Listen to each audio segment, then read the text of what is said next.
Welcome to the channel and welcome to the show. My friends, this video, it's important that I make this video, but I have a feeling this video could get me a lot of hate. Actually, if I listen closely, I can hear people unsubscribing from this channel right now simply because they saw the thumbnail of this video. Why? Because normally I talk about paganism, heathenry, local folklore, magical rituals, stuff like that. And today I'm talking about Rolex, Grand Seiko, Breitling and Omega. I'm talking about the world of luxury watches. And even though this is probably going to get me some hate, I still think it's important to make this video. Because sometimes I get a feeling that people who have affinity with mythology and folklore and symbolism, paganism, that they believe in magic. But they believe that magic can only be found deep in the forest, next to that 300-year-old oak tree. And it's true, that's where you can find a certain type of magic. But this video is here to show you that magic is everywhere. Even in the place where you least expect it. Even in a Rolex AD. Yes, I said it. No. First, let me handle a bit of the criticism. Some people might be typing away right now telling me, Reini, you're far too materialistic. I don't think being materialistic is a problem. To be perfectly honest, I really think that the problem of our society is not that we're too materialistic. I think the problem is that we're not materialistic enough. How's that for a controversial opinion? Let me explain. Materialism, the word, it means the love of matter. And if we truly loved matter, we would cherish it. We would take care of it. We would repair it, and we wouldn't chuck it out in the bin and buy something new on Amazon every 2 weeks. And luxury watches fit into this perfectly because I own some luxury watches, and a luxury watch is something that I own my entire life. And when I die, my sons and my daughter will inherit these watches, and they have something that you can take it to a dealer, they can have it serviced, and they can wear it for all their lifetime. So they always will have a part of me that they can wear on their body. So it's very duurzaam. It's very durable. So there's magic in buying a watch, a luxury watch. First, you have to kind of define what a luxury watch is. That's a bit of a slippery slope because, well, we all have a phone in our pockets and our phones are connected to the internet. So the phone always has the correct time. So even if you spend $100 on €100 on a watch, that's a luxury purchase because you don't actually need it. You already have something in your pocket that tells the time better than a watch ever could. But in order to qualify your purchase for magical ritual status, I think there's like, when it starts paying like 3,000, 4,000 euros on a watch, I think you come in the luxury segment of the watch market, because like you have like cheap stuff like Timex and Seiko, and the other half you have like Audemars Piguet, like 40, 50,000 euros for a watch. So 3,000, 4,000 you come into the luxury segment. And I'm going to give you an example why buying a watch is a magical ritual. And for that example, I'm going to use the brand Rolex because it's synonymous with luxury watches, and they own about, I think they have a 30% market share of the luxury watch market. Not the luxury watch market, the entire Swiss watch market. So that's a lot.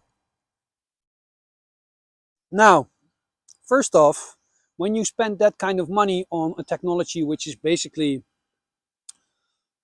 obsolete, you don't do it casually. You don't. And you might think, well, there are some people who have ludicrous amounts of money and they just casually buy a couple of Rolexes. Doesn't happen, especially in Rolex case, because when you go to a Rolex dealer, you can walk in the store and says, can I buy a Rolex? They're probably going to say no. What we can do is we can put your name on a waiting list. and maybe in a year or a half a year we'll probably give you a call, and maybe just maybe you can buy a Rolex. So it's not something, even if you have a gazillion dollars, you can't just casually buy a Rolex. You can't casually buy a watch. And when you're doing magical ritual, it helps to not be casual about it. It helps to have a clear intent. Now, for the people who don't follow this channel and who came on here for the watch community, hi, welcome. Thank you for joining me. Um, there are lots of different types of magic. The most used form of magic is sigil magic, where you draw a symbol, a magical symbol, and you charge that with intent, and that changes the universe in accordance with your true will. If you want to know how it works, it kind of works like if you have like an AI program and you type in a prompt and then you get something. Yeah. A magical sigil is like a prompt for an AI program, but it's not an AI program. The program that you're actually giving the assignment to is life itself.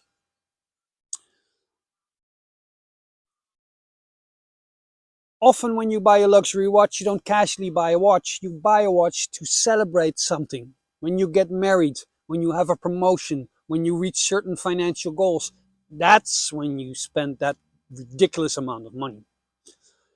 But what happens when you spend that amount of money on a watch for this special occasion?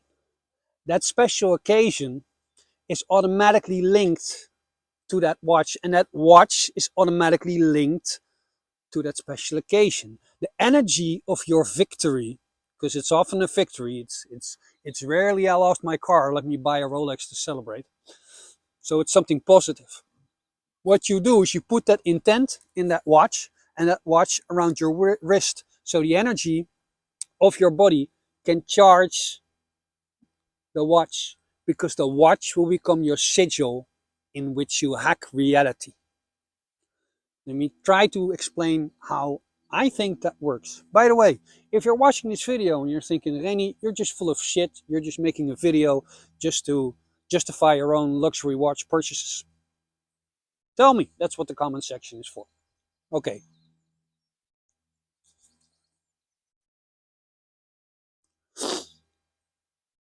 How you feel affects your reality greatly. If you feel like shit on the inside, you look on the outside and what you'll see is probably shit. Not because the outside is shit, because you feel shit.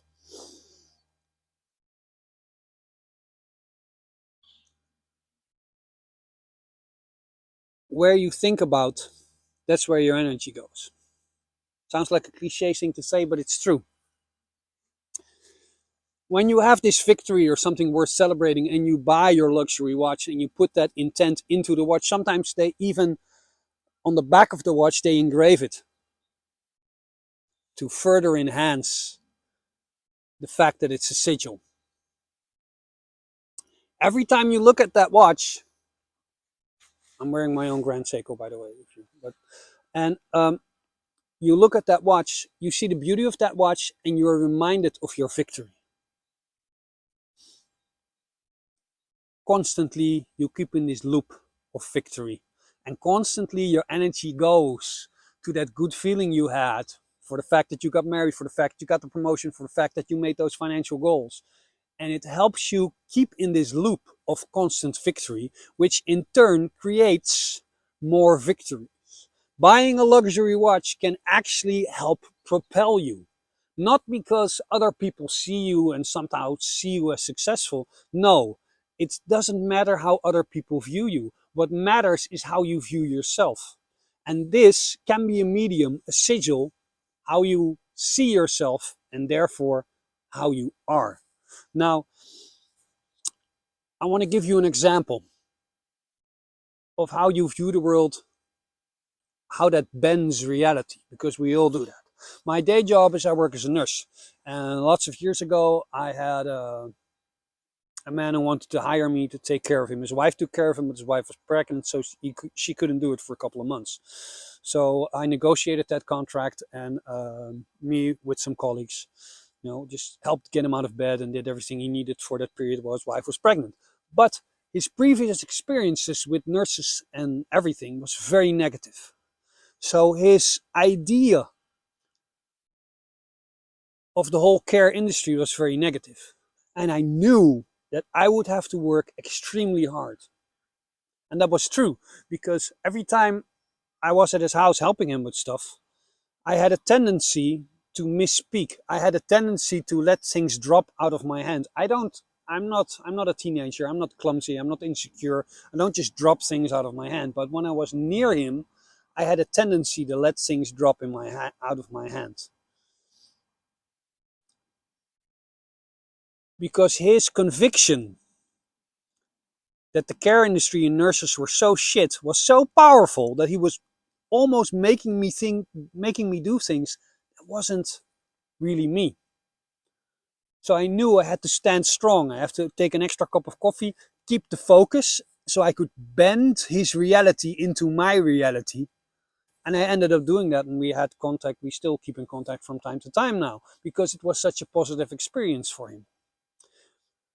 Meaning, all of us bend reality according to what we truly believe. And if we celebrate our successes in a way that we carry them on our body, and every time we look at them, we are reminded of our victory, we create more of that victory, and we bend reality more in accordance with our true will. Now, that's my theory of why buying a Rolex is a magical ritual, and I'm sticking with it. Feel free to let me know in the comments below if I'm on to something. As always, ga met de goden, go with the gods, and I'll see you next video.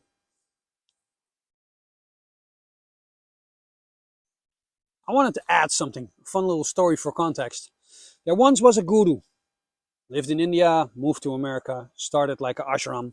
All the people came together, and all the people had to give up all their money so they could live without money, in harmony, just making food and gardening and doing yoga all day. You know, ashram stuff, guru stuff.